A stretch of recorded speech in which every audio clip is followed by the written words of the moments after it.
Hello, everybody. Welcome to the Slight Shift Show. I am here with co-host Angela Vahue and Melly, who is sitting on her lap. If you are not watching, this is the podcast where we focus a lot on the little things that we could do to either improve our lives or the little things that we could eliminate to also improve our lives, knowing that the small things that make the biggest shifts. That's why it's called the Slight Shift Show. I'm very excited and scared about this podcast because this is where I guess we are going to be last time, a couple of times I was in the hot seat a little while ago. You were in the hot seat, and I think we're both in the hot seat, right? And we're going to see who did the more stupider stuff. Yeah. So little backstory. We had talked about doing like a stupid off, I don't know, a couple podcasts ago. That's right. But, we a little bit more, a little bit less. So I feel like a lot of times it's like, oh, be less this, do less that, it's less. And so I was thinking, like, what do we need to be doing more of? And you have these moments in your life where it's like, okay, do I cry or do I laugh? Yeah, that's right. Right. And so multiple times a day, right? Yeah. There's five things, the laugh things, which is it? And so choose laughter, just laugh, because what is crying going to do, So then that was kind of like the top part. We were like, okay, choose more laughter. And they're like, okay, well, what can we do to get all of our awesome listeners to give them a good laugh today? So we're going to choose to see who did the dumber thing. Yes. And Chris is struggling. I've got lots. I have lots. And there's also lots I probably can't say on air because then everybody will have a completely different image of me. So I can't do that. But there's definitely a bunch of things that I did not use the best judgment. Did you ever see that thing on social media that says, I don't know how they lived, or whatever it is? Yes. And they say, don't ever trust a father with their kid. And they have the kid going down with one of those cars with that and just flying down the hill. Yeah, that was totally my whole upbringing and kind of going into my adulthood to where I am today. So yeah, well, and that was part of what got me thinking, like the way in the world in which we grew up in, you didn't have cell phones, you didn't have heck, we didn't even have internet, it's just like a very different world. And so you did dumb things to entertain you throughout your day. All right, so let's do this by decades. Oh boy. Got it. So I'm gonna let you start. But what is the youngest the memory of your dumbest thing as a young child? What would you say it was? Okay. This is young. Like we're talking. Okay. School age, not high school age. Yes. Age. So I grew up in a trailer. So I lovingly joke around. I'm like, just remember you married trailer trash. Just kidding. No, we had a double wide. It was very nice. Yeah. And so I would have been, I don't know, I think like 4. And we were playing The Ground is Lava. The floor is lava. And we had one of those old play sets, like the A-frame metal, when you're swinging, the one side's coming up and then the other side's coming up and the one side's coming up. I know exactly what you're talking about. So we had one of those swing sets, but the slide was not attached. It was very the whole thing was just like rusted, janky. I have the not safe at all. And it was a metal slide, also not a smart choice, whoever designed any of these things. So anyway, so we were playing, and I have an older brother and an older sister, and we were playing, The Ground is Lava. I think it's The Floor is Lava now, but The Ground was Lava. And so we were jumping from thing to thing, and my sister was behind me, and I was on the slide, and then she came on the slide, and then I jumped off of the slide, and then the slide fell on her leg, and a bolt from the slide went into her thigh, and she had to go to the hospital and get stitches, and she still has a scar on, like the scars. It's like scar for scar, you know. Her and I, it's like you gave me this scar and you gave me that scar. That's right. That's right. That's a sign of a great childhood, though. If you're not, if you didn't come home bleeding, you know, it wasn't a good day. That's right. That's right. But yeah, jumping on if for the listeners out there that like can visualize this, like jumping on that type of slide in particular that is not attached to the swing set, was a really dumb choice.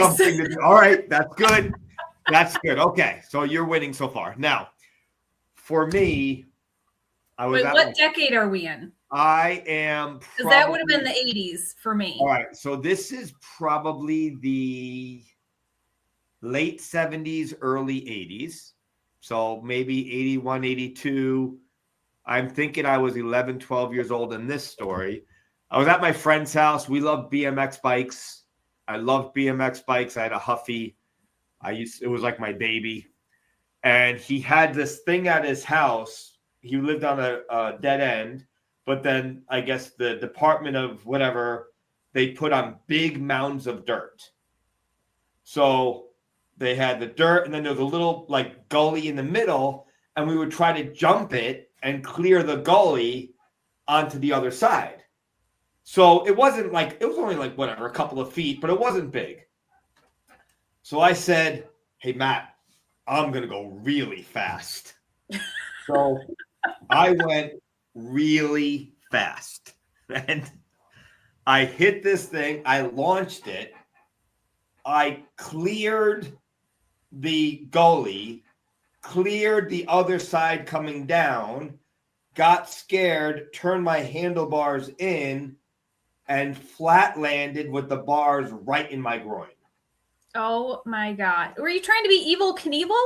I don't know what the heck I was doing, but I was all in. I was like, you were committed. I'm going to go fast. And I committed and landed that thing. And I still feel the pain as we're talking right now. Okay. And that was 40 something years ago. Did Matt try after your? No way. He was smart. He saw me as like, the hell with that. I'm not doing that. So a little less speed. A little less speed. I cleared the whole thing. And you know, I mean, awesome. It was awesome. As an adult, I did stupid stuff on a mountain bike, but anyway, forget that. But that was like just thinking about the most painful, stupid, not thinking of the outcome thing. That was definitely one of them. Yeah. All right. So now that's the young age. Yeah. Let's go to high school. What do you got for high school? Okay. I've got high school, but I've got middle school. Middle school. All right. Let's do middle school. I have to think of a middle school one. Oh my God. So, I mean, I've got lots of middle school ones, but that's the worst. One that's coming to my mind in particular is I grew up, I don't know, like a mile and a half from Lake Ontario. Middle school. And you got a middle school one. Okay. Oh my gosh, it was so bad. So I don't know, it was like a mile and a half from Lake Ontario, and in Alcott, it's called the Bluff. And so there's like these houses that are kind of on a cliff, and there's no beach access. Like the water's right there, but it's like all rocks, and there's like a wall, and like, you know, some people have like stairs to like get down there, but like you can't launch a boat from there or anything like that. Like it's too like rocky and whatever. And so we had one of our awesome storms, and it had snowed, but then there was like freezing rain that snowed on top of it, kind of very similar to this storm that like we just had here. Mm-hmm. And so there was a layer of ice over top of the snow. And you grow up with a brother, and I had a stepbrother, and you're just like, okay, I'll go along. They were like, Ange, this will be so much fun. We're going to get the sled. You go down, you go, go down on the sled, and we'll catch you. Yeah. We'll catch you at the bottom. And there's no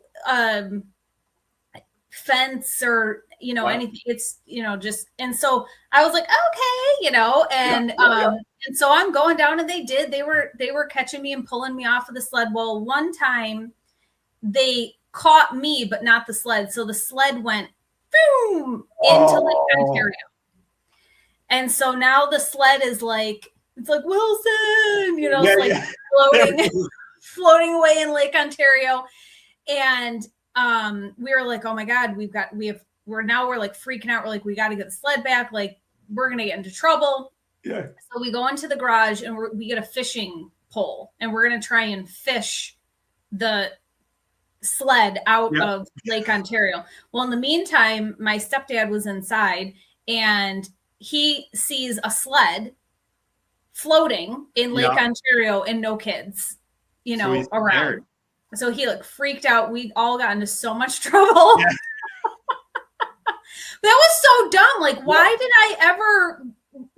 I think that? I trusted him. I guess. The lake wasn't frozen. The lake was. No, the lake was not frozen. I got it. Yeah. That was good.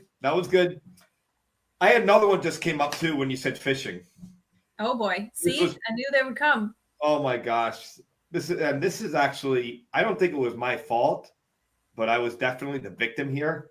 So my father wanted to show me how to fish.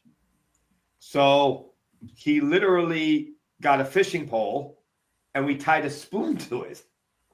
So where we lived on top of, my parents had a thing that was called the Gingerbread House, a little bakery, and they rented an apartment next to it so they didn't have to travel. So he's teaching me how to fish in a parking lot. And I'm going and I'm doing it, whatever. And I casted my little spoon, on the end of the fish to get weight to it.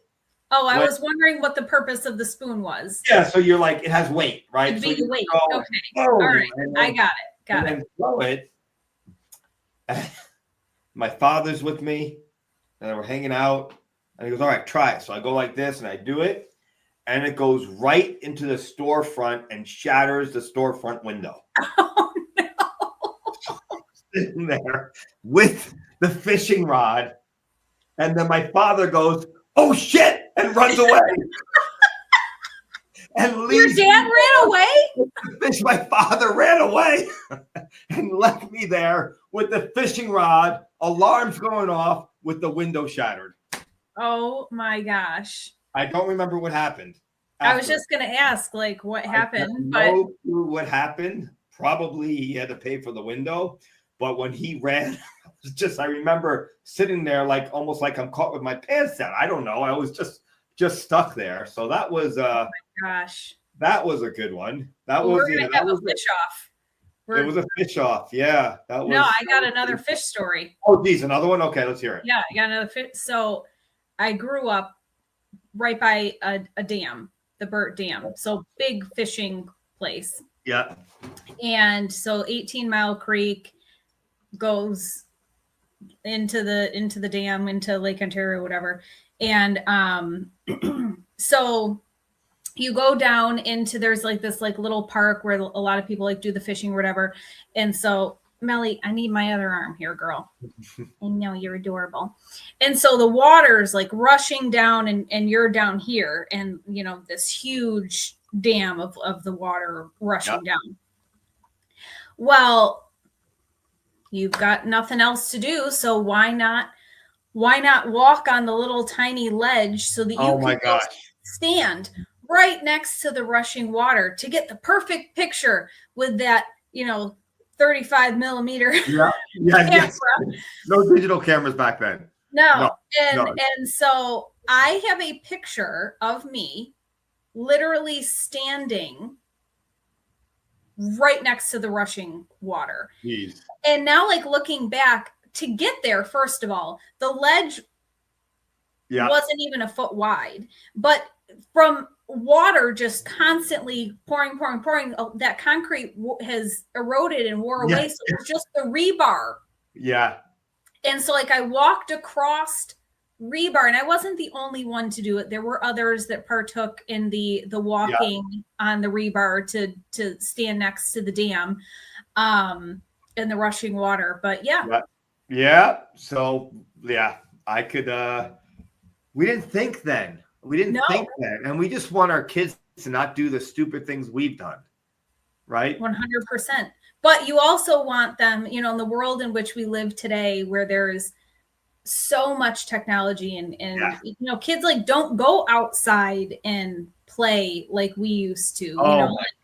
We grew up where, first of all, you didn't even lock your door, and it was, come home when it gets dark outside. And if you didn't have blood somewhere, you weren't doing something right. That's totally different. So, all right. So now I'm going to shift to stupid things that I did as a high schooler. My friend comes to me. We get together. We used to have Jeeps. I always love Jeeps. I love Jeeps, right? Yep. So we have Jeeps, and we would go off-roading at this place about 40 minutes north of our house. So he jumps in my car. And now, meanwhile, I had a broken arm. I had to have surgery. So I was in a cast, right? And he goes, this is what my wife was referring to. He goes, let's do something they're going to talk about years from now. Oh, geez. Now, when your friend jumps into your car and says, let's do something we're going to talk about years from now, you're in trouble, right? Yeah. So I'm like, you should have just walked. Let's do it.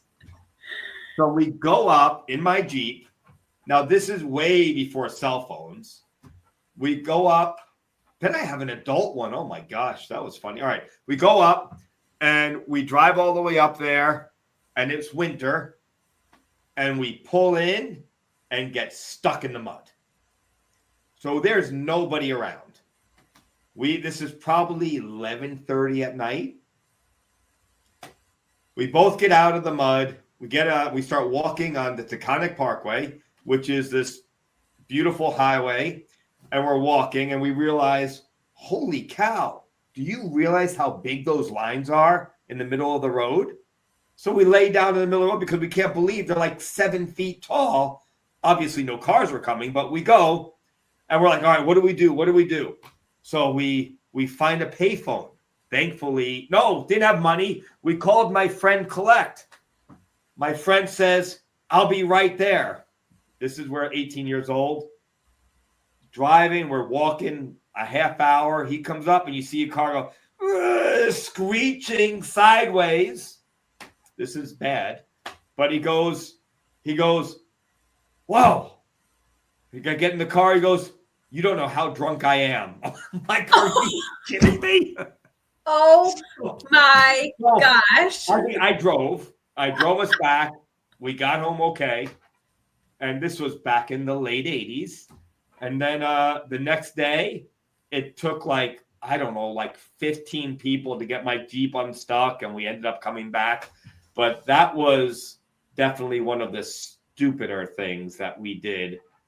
And that, like, a month later, I also wanted to go I had a cast on. I went motorcycling, and I fell into a mud hole with a cast, and that smelled like death. So I had to get a new cast. But yeah, I was pretty but thank goodness for Taekwondo. It really centered me. So, all right, at what age did the centering really happen? That really didn't start till the 20s, but that's besides the point. I was still a student then. How about yourself? Give me a high school one. Oh my gosh. So, I mean, first of all, we used to collect call, but like, we would literally, when they were like, state your name, we'd be like, come pick me up. Yeah. That's right. Please help. Help.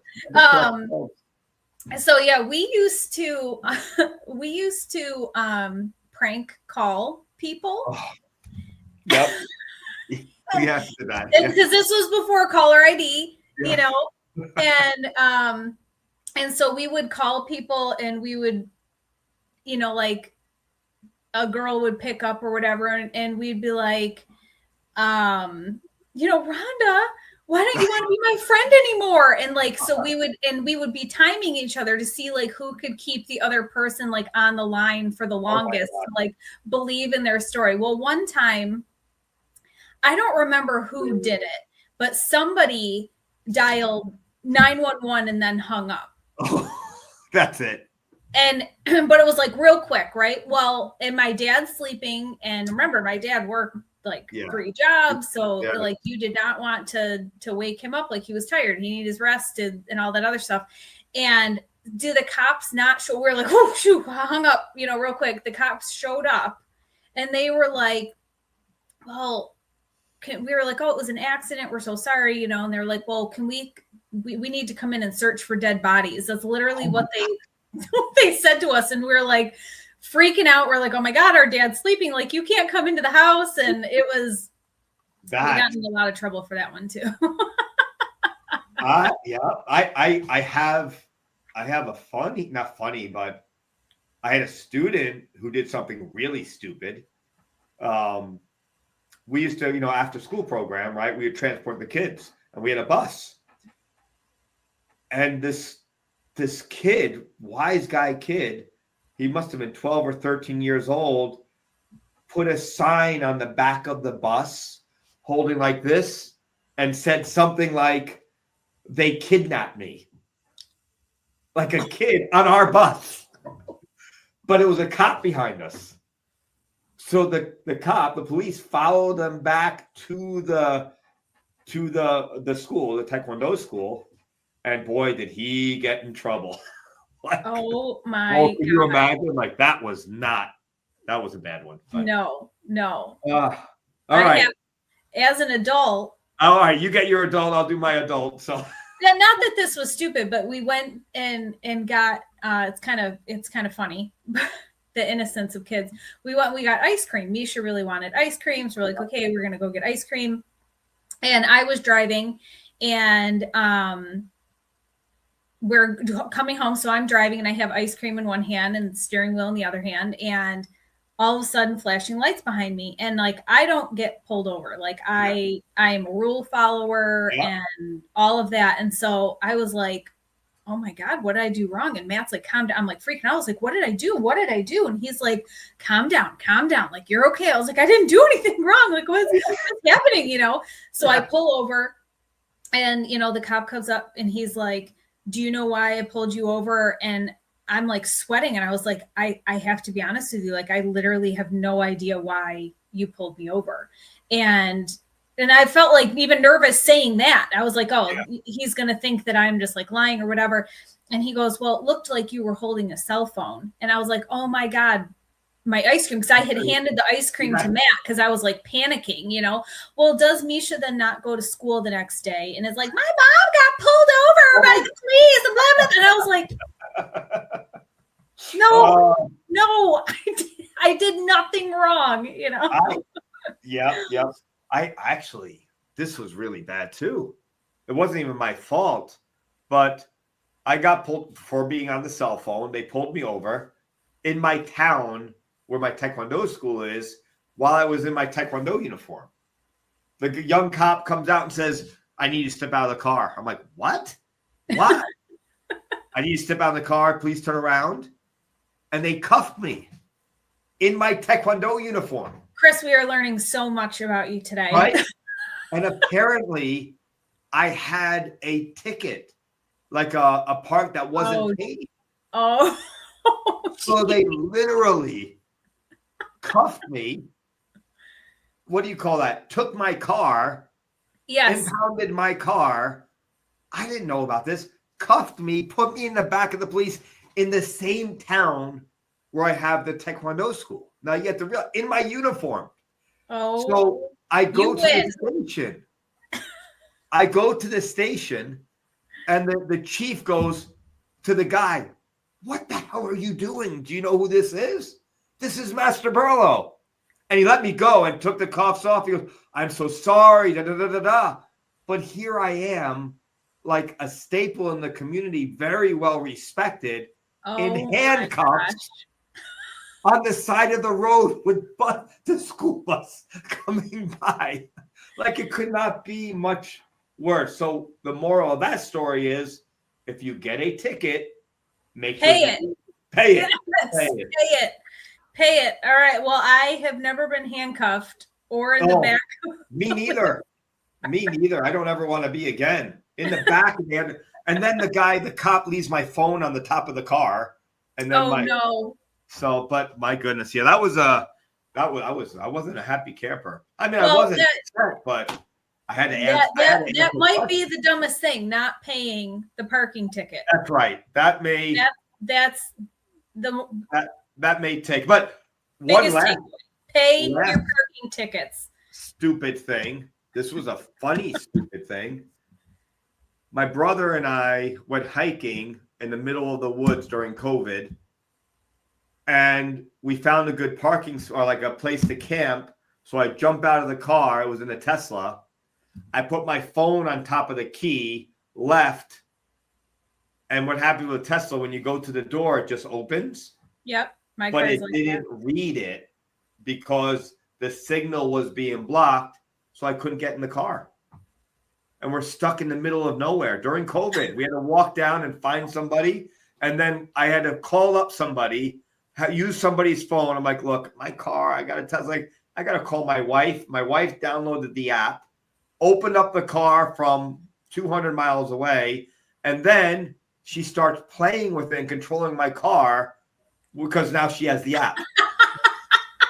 So anyway, that was another dumb thing. So when you jump out of the car, make sure you don't put your phone over the keys because it won't read it. Well, that was a good one. That was a good stupider. What do we call I hope everyone got a good laugh. Yes. There were more, but I can't say because then you may judge me differently. Moral of the story is, when we're all faced with things in life and good and bad and whatever. And I was saying to Chris kind of before we jumped on, like, how would my 9-year-old self have reacted to this or responded to this? Like I remember my neighbor literally ran into my bike, broke my leg in 2 places, and I was in the cast for a year. Oh my God. I never hated her. She was like at my house the next day helping me make friendship bracelets. And like, wow. you look back, and if that had happened to somebody as an adult, they would have went with like a pitchfork, like, where is this person? Do you know what I mean? Come out fighting. And, so like, how would your 9-year-old self react or respond? There's a great sign that I had in one of my martial arts schools. I wonder if it's still there. I should go look. And it was everything I need to know I learned in kindergarten. The idea of sharing, of laughing, of not taking things too seriously. We think as adults, we have to look at things so seriously all the time. But if we're not having fun, my logic in life is if it's not fun, I'm not going to do it. I don't need to do it if it's and we have the ability to make everything and anything fun. It just depends on our perspective. Well, in your mindset, like at what point in life does that change where you go from, we'll do this instead to the world ended? Do you know what I mean? Right. Like what stage in life did that happen? And just be aware of it so that you can go back to that kind of more carefree mindset and mentality of rolling with the punches and like I broke my leg. Then the following year I broke my arm. Yeah. And literally I tripped over a concrete curb going into a pizza shop. And so I've like told Misha the story and she's literally every time we see a concrete curb, she's like, Mom, be careful. Careful. I had a student one time. This was great. And then he sneezed and hit his head and got stitches on his forehead. I thought that was a great one. Anyway. Just roll with the punches a little bit. I think, what's that saying? Live, love, laugh. And the more you laugh, like I agree. And I think we should talk about this more in a future episode, but the idea of why do we have to be serious? Like, yes, there's times to be serious, and there's times when you need to be intense, but you could also, like, it should never be without fun and enjoyment. Like they're otherwise, I don't know what's it's not worth it. Like the game, the life is like, there's got to be joy. Yeah. Otherwise, so the next time you find yourself, amidst a meltdown or something upsetting or devastating or whatever, I encourage you to find a way to laugh, even if it's a weird cycle laugh to start off, like just laugh.